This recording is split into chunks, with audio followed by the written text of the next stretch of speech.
Hello my friends, welcome back to my channel. Thank you for tuning in for another video. My name is Sarah.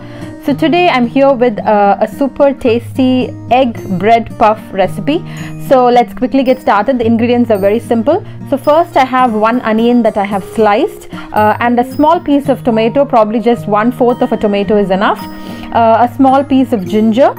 And I've taken 2 chilies here, but you can increase or decrease it according to your spice level because we will be adding chili powder later.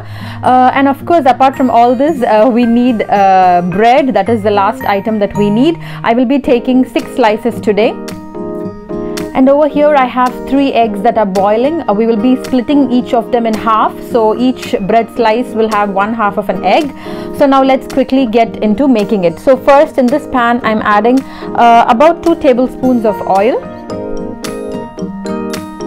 Once the oil heats up, we're going to be adding in our sliced onions and just giving everything a good saute.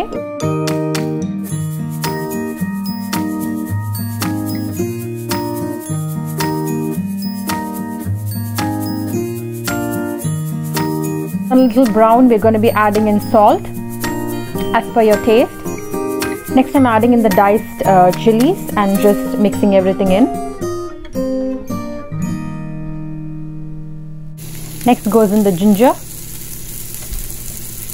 and 1/2 teaspoon of garlic paste. You can add ginger garlic paste together if you have that.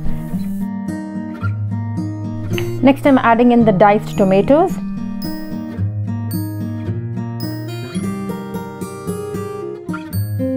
We're adding in the masalas now. So first we start with chili powder, turmeric powder, cumin powder.